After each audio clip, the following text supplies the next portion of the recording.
Wala na kayo nang balik na kami dito. Sinasabing wala, pero meron namang text message sa amin na ready na siya for pick up. Kuha na natin. Ayan o, di ba? Ang kakapal. Kita niyo yan mga sis. Pwede to ipang palo sa mga kalaban. Ang dami ng mga fake news na kumakalat. So sana wag na nating dagdagan pa ang worry ng mga tao. Wag na tayong magpakalat pa ng mga misinformation, yung mga fake news. Kasi syempre, yung mga tao din yung mga naaano dyan, napaparanoid. So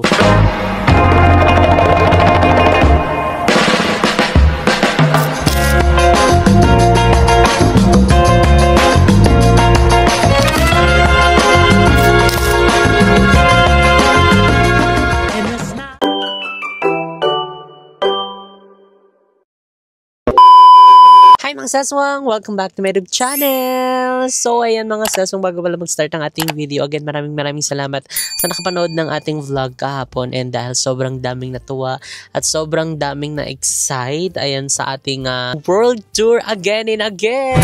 Alam kong sobrang na-miss nyo yun, and syempre kami din sobrang na-miss namin. So i-comment nyo na yan down below kung saan nga bang bansa tayo pupunta. So ayan, i-comment nyo na yan down below dahil alam kong alam nyo itong lugar na ito. And ayan pala mga seswang. So ang aming errands for today, pupunta kami ng Robinson and para kumuha ng requirements and dahil sa mga in-apply naming application, and next doon is pupunta kami sa aming pinapagawang bahay para mag-update dahil ilang araw na din na hindi tayo nakakapagbigay ng update doon. So this time magbibigay tayo ng update. And ayan pala mga seswang, sa mga nagtatanong, open pa rin po for franchise ang Cafe Mo and JK Samgyupsal. So mag-email lang po kayo sa jksfoodcorporation@gmail.com. So dyan po kayong mag-i-inquire, both JK Samgyupsal and Cafe Mo. So ayan, bisitahin nyo na ang ating mga Cafe Mo branches. Meron tayong Dasmariñas, meron tayong Tanza, Molino Bacoor,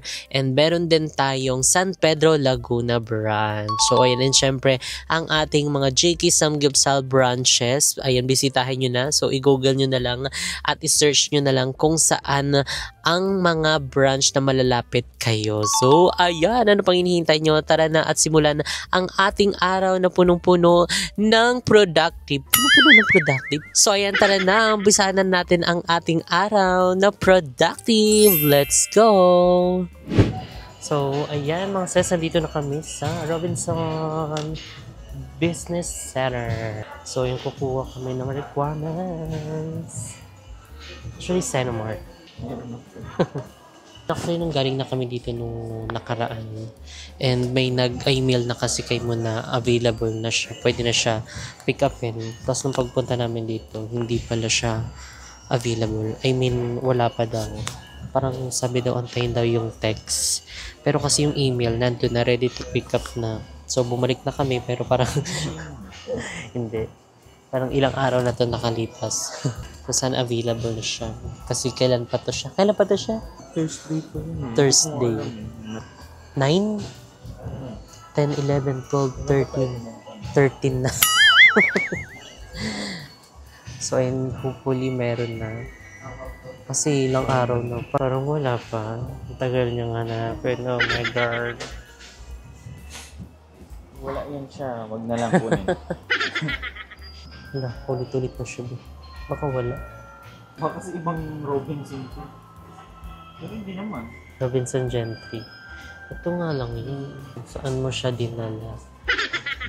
Aliod siya mga sis. So hindi pala doon sa mismong Robinson sa Business Center. LBC pala. So kaya pala na kayo nang balik na kami dito. Sinasabing wala, pero meron namang text message sa amin na ready na siya for pick up. And chinik na rin nila yung text. Kaya hanap siya ng hanap. Tapos yung hanap na siya ng hanap, wala pa rin siya makita. Sabi daw, baka daw pwedeng kuwanan. Pwede rin, check sa LBC. Dahil pwede rin daw doon. Ilang beses niya guys tinignan yung text message. Ilang beses din niya hinanap. Malay ko ba guys? Oo. Tapos yung dinoble check ulit yung text, may nakalagay pala doon na LBC. So sa LBC tayo. So akit lang kami. Second floor lang daw siya. And likod ng Watsons. Diyos ko po, Rode. Wala pala doon. Nahirapan pa si ate maghanap. Parang, ano din, 30 minutes din kami nag-wait sa kanya. Pasabog. So, pumunta muna kami ng LBC kasi daw, andoon daw yun. Doon mo daw siya dala. Doon daw siya dinala, Diyos ko Lord. So, dito na kami sa LBC. Pasok na tayo.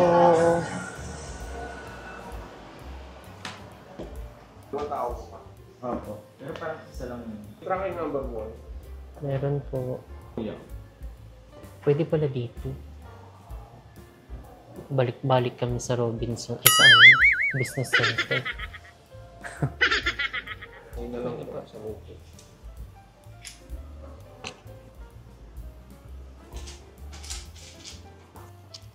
Thank you po. Salamat. Ito naman. Finally mga sis, nakuha na natin. So dito pala. Before kasi nag-request din kami ng Senomar and doon same lang din. Doon sa business center din namin siya pinick up. Tapos yun nga yung nagaling na kami dito parang last week. May ano na email na kay mo na ready na siya for pick up. Pagka punta namin doon mismo sa business center, wala pa daw. So, antay daw namin yung text. Nagtataka kami kasi andun na meron ng email na ready na siya for pick up. Tapos parang ngayon lang ulit namin siya binalikan. Tapos nahirapan sila kanina maghanap sa baba. And ayun lang, yung pagkasabi ni ate na baka po sir, try niyo po sa LBC Camerot kasi yun din daw yung isa sa pinagkukuhanan ng mga ganito. Tapos bilang, pero na-check na yun ha, before pa siya maghanap. Kasi parang 30 minutes din kami tumagal doon. Kasi inaantay namin siya maghanap. Tapos, sabi niya, pa-check nga po ulit ng ng message. Pagka doon, ay sa LBC po, sa taas po pala, ganito ganyan. And hindi rin namin alam kasi yung text before, nung unang-unang nag-request kami ng ganito, same format lang din siya. And yun, inano din namin ngayon, chinek namin, hi kay LBC, ganito, ganyan. Wala namang pagbabago. Sana ready to pick up to business center or kaya sa LBC. Wala man nakalagay na ganun. Hi kay LBC lang, your Camerot Mediodot is ready to pick up at Robinson Gentry. Ganun. So, anyway, get na natin. So, tara na sa ating second agenda for today. So, ayan mga sesong, finally, andito na tayo sa ating bahay na pinapagawa. So, syempre, magbibigay tayo ng update. Ayun, dahil miss natin ito magbigay ng update. So, actually, dapat i-daily natin kaso parang hindi pala siya carry. So, anyway, ayan sa lahat ng mga nagtatanong kung sino ang aming contractor dito sa aming bagong bahay na pinapagawa. Walang iba kundi ang JPSI Design. Ayan po sila. And ayan, tignan nyo naman, ang daming mga services na talaga namang meron sila. So, meron na silang pwedeng ipa-smart home ang inyong mga bahay kung gusto nyo. And meron ding mga pa-solar kung gusto nyo pa-solar para makatipid, di ba? Naghahanap ng solar. And meron din toilet fixtures and cabinets. At syempre, mas marami pang iba. Basta related sa bahay, sa mga buildings, mga CR. So, ayan, i-message na ang JPSI Design. So, talaga naman pasabog at bongga. So, yun mga seswang, sobrang thankful namin sa JPSI Design and dahil sobrang hands-on nila ayan dito sa pagpapagawa ayan dito sa aming bahay. So, kahit na alam mo yun, sunod-sunod ang ulan, nag-uulan-ulan, walang tigil, kahit na yung ulan talaga yung nagpapadelay sa paggawa is talagang ere-eretso sila and talaga namang nagbibigay ng mga bagong update, yung mga nagagawa nila dito, mga accomplishments sa aming GC. So, kahit na hindi kami nakakapag-visit dito, tuloy-tuloy ang gawa and nakakapagbigay sila ng mga natapos nila sa aming GC. So, ayun talagang thank you so much JPSI Design and syempre sa lahat ng mga gumagawa dito sa ating bagong bahay. And syempre kay Porman and kay Sir JP, thank you so much po. So, ayun, tara na, papasok na tayo sa loob para magbigay ng update. So, bawal dyan kasi narangan na niya. Isasarado na. Anong oras na? So, ayan, dito tayo muna mga sis. So, syempre, andito nakalagay ang mixing Camerot. Ay, naka-ready na yan siya dahil malapit na silang magbuhos sa aming second floor. And, ayan, syempre, yung mga bakal na nandito. Ayan, oh, di ba? Ang kakapal. Kita niyo yan mga sis. Pwede to ipang palo sa mga kalaban. So, ay makakapal yan siya. And syempre, yung mga mga wire, o 'di ba? Yung mga pangbuhol-buhol nila kapag sa mga anelyo. So, and dito pala sila nagyuyupi ng bakal. Tapos dito yung mga makakapal kasi nga, 'di ba? Medyo matigas-tigas 'yan. Pero yung mga 12mm dito lang 'yan siya. And saan na tayo? Siyempre yung ibang mga materials nandito, naka-safety. Ayan ang ating mga semento na hindi pwedeng mabasa kasi maaano yan siya, matutuyo. And dito naman mga sis, ayan kung mapapansin nyo, ayan, eto na yung mga natapos nila. Ay nakapagpalibot na sila dyan ng mga bakal. O diba? Meron na dito sa kinatatayuan natin at dyan, o diba? Pag ganun na siya, pa letter C, eto na lang. Eto na lang yung wala, hindi pa nila nalalagyan. Pero malapit na yan siya. Siguro parang ang estimated nito kapag magbubuhos, no, parang this coming October 26 ata. Basta yun yung estimated lang. 'Di ba? So, ayun, unti-unti na siya mga sis. Tignan nyo, nakakatawa. Kasi paagano na siya, paikot na siya. And yun lang kasi talagang ang inaano namin na, mabuhusan na ang second floor mga sis. Di ba? Para pwede tayong, kapag natuyo na pwede tayong mag-akyat-akyat. Di ba? Para hindi naman puro dito sa baba ang ating pinapakita. And ayan, dito, marami ng mga bakal na nakatayo. Ayan, dahil, syempre nga, nalalapit na yung pagbubuhos nila dito sa aming second floor. Ito yung sinasabi ko sa inyo na wala pang bakal. Ayan, di ba? Pero dyan sa Gidli is meron na. So, syempre, dito sa gitna, marami na ding mga kahoy na nakatayo. Yan yung nagsisilbing parang support kapag nagbuhos na sila dito. Kasi syempre, kailangan may support yan dyan siya sa gitna. Kasi kung wala, ay baka lumundo yan siya, di ba? So, kaya nilagyan na nila ng maraming kahoy. Ayun, tignan nyo. May mga umaano pa doon, gumagawa. Tingnan, ang kakapal ng bakal at saka dikit na dikit. Diba? Makikita nyo yung spacing, talagang perfect siya. Lalo na sinisecure namin ngayon dahil nga sunod-sunod ang paglindol. So hindi naman natin alam or hindi natin sure kung kailan, kung tatama ba yan dito or ano. So kaya kailangan lang natin maghanda and syempre safe itong pinapagawa para ayan, hindi tinipid yung mga material. So kitang-kita nyo naman ang daming bakal, makakapal, pati yung ginamit na hollow blocks is pangmalakasan na siya. Diba? Form blocks na siya mga sis. Diba? So talagang to siya, lindol proof. Uy, pero sana wag naman na umano na yung yung lindol, tumigil na, diba? Kasi sobrang daming mga natatakot na and yung the big one, ang dami ng mga fake news na kumakalat. So sana wag na nating dagdagan pa ang worry ng mga tao dahil sunod-sunod nga yung lindol. So wag na tayong magpakalat pa ng mga misinformation, yung mga fake news kasi syempre yung mga tao din yung mga dyan, napaparanoid. So basta tayo ay mag-prepare lang, maghanda tayo ng go bag natin, nandiyan yung mga sandataon sakuna, pati yung mga kailangan, emergency kit, lahat. So meron naman dyan sa mga internet kung ano yung mga laman na mga go bag, and alam ko may mga LGU din na nagbibigay sa mga barangay-barangay, pero dito sa amin wala. Pero syempre mag-prepare pa rin tayo ng mga go bag in case of emergency. So mas okay na yung handa tayo, 'di ba? Kesa naman, doon lang, inantay lang nila maglindol saka sila maghanda. So, habang ganyan, maganda na tayo. So, anyway, let's move forward to this update. And ayan, dito update mga sis. Oh, maluwag na siya. And ito pa lang yero na nakikita nyo sa likod ko. Ay, lalagyan pa yan siya ng mismong bakod dito sa aming bahay. Kasi syempre nga naman, ayos na dito tapos dyan open. So, lalagyan niya siyang bakod. Di ko lang sure kung separate. Separate, no? Oo, separate daw. Yung mismong na namin, property na namin. So, ayan, kung nakikita nyo na, basta pag maganda na to mga sis kapag nabuhusan na yung second floor. Ayan, tignan nyo, dito din binabakalan na din nila kung makikita nyo. At saka hindi lang basta bakal. Bakal! And guys, dito naman sa bandang-banda. So actually, nag-i-start na sila ditong maggawa ng mga division. So, actually, na-update na rin to noon. Pero nadagdagan yung division. Ayan. So, ayan, meron na palang dito. Form blocks na nilagay sila kuya. So, target nila yan tapusin ngayon. Ngayon daw. Hindi, matatapos yan ni kuya. And then dito, meron na ring division. Diba? Ang liit, ang cute ng area na to. So, abangan nyo kung ano yung area na to na ilalagay natin. And then, ito ang CR. So, CR yan siya. Bathtub dun sa taas. Hindi, tignan natin, di ba? So, consider natin yung bathtub na yun. Siyempre, dream house na natin to. So, let's make the most out of it. Pero, ayun nga guys, 'di ba? Sabi nga nila, wag na masyadong fancy na bahay, ganito ganyan. May nababasa kasi ako diyan sa comment section, wag 'yun na masyadong pagandahin, wag na yung todo-todo, which is totoo nga naman. Totoo nga naman din. So, I agree to that comment na wag masyadong magarbo. So ito guys, hindi naman sobrang garbo talaga yung mga gamit na ilalagay namin dito dahil wala pa po kaming pambili ng gamit. 'Di ba?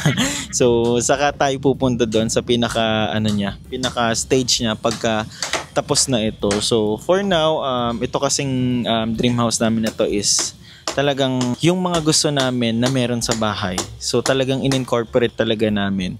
Like for example, yung lalagay doon, yung ilalagay dito, yung ilalagay doon. So ayun, siguro wala namang masama na mag-spend din tayo pagka sa atin naman din, diba? So para sa atin naman to, and then tayo rin naman ang titira dito. So ayun, we're hoping lang and we're praying na sana nga wag tamaan tayo ng mga lindol-lindol na ganyan, 'di ba? Kasi syempre, we can never tell, 'di ba, kung kailan mangyayari yung mga ganyan. Pero sana we're hoping and praying na wag at tumigil na yung mga ganong sakuna. So anyway, tara na guys. Ay, may hagdan na pala daw. Ang galing mo. So may hagdan na. Ang title nito, may hagdan na ang bagong bahay. Oh, may hagdan na yan siya, oh. Wag. Baka mapunta tayo sa orthopedic niyan. So actually itong buong gitna is lalagyan na nila ng mga kahoy. So preparing na talaga sila sa pagbubuhos kasi in 2 weeks time, yan, maglalagay na sila ng buhos sa second floor. So mas okay yun guys kasi para at least makakilos sila dito mismo sa may baba and pwede na silang palitada. Pero good thing dito guys sa mga form blocks na ginamit, sabi ni Foreman, mas mabilis siyang ipalitada kasi nga makinis na. Sana all makinis. Yung mismong ginamit nilang form block. Syempre thank you so much ayan sa JPSI Design, ayan, kila Sir JP, kila Sir Ron, ayan, maraming salamat, and sa buong team ng JPSI Design, ayan, sila kuya na mga gumagawa dito dahil syempre sila din ang dahilan kung bakit nagagawa itong magagandang works nila. So sila din ang kailangan nating bigyan ng palakpak and appreciation dahil sila din talaga yung nakababa dito sa ulan, araw, para lang magawa itong ating dream house. So, and syempre above all, thank you kay Lord ayan, sa blessings na pinagkaloob niya sa amin. And syempre kayo din guys, kayo mga seswang, sa lahat ng mga nanonood at saka sumusubaybay sa amin, sa mga kaibigan namin, sa aming mga Periged Mothers. Wow, Periged Mothers. Ayan, syempre sa mga din namin, mga ate sa abroad, ayan, sa mga friends namin sa abroad, mga ninang, lahat na po nag-join force na po para and family, di ba? So maraming salamat po sa inyong lahat. So welcome po kayo sa blessing lahat. Punta po kayo dito.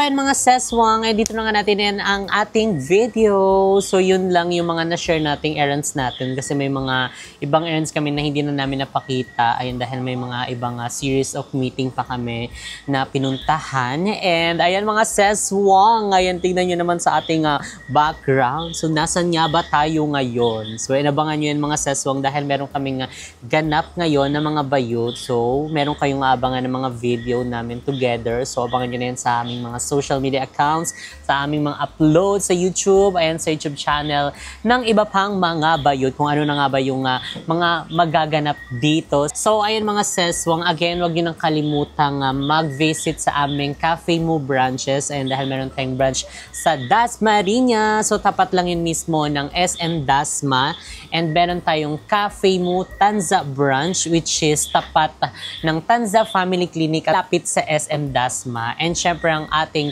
Cafe Mo Molino Bacoor branch, located yan sa second floor, 5-point building Molino along GSIS Road, Molino 3. So tabi lang din yan ng ating JK Samgyupsal. And syempre ang ating Cafe Mo San Pedro Laguna branch. So ayan mga seswang, bisitahin nyo na din ang ating mga JK Samgyupsal branches. So pwede nyo yan i-search kung anong mga branch natin ang malapit sa inyo. So anyway, sa mga nagtatanong kung open pa rin for franchise ang Cafe Mo at JK Samgyupsal, yes po, open pa rin po tayo for franchise. So mag-email lang kayo sa jksfoodcorporation@gmail.com. So dyan po kayo mag-i-inquire both JK Samgyupsal and Cafe Mo franchise. So ayun mga seswang, kung umabot ka nga dito sa videong ito, i-comment mo na down below ang Road to Dream House. So yan po ang inyong mga i-comment dyan sa baba,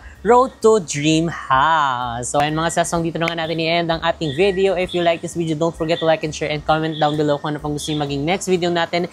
And don't forget to subscribe my YouTube channel, Jessica Absalon. And see you guys in our next video.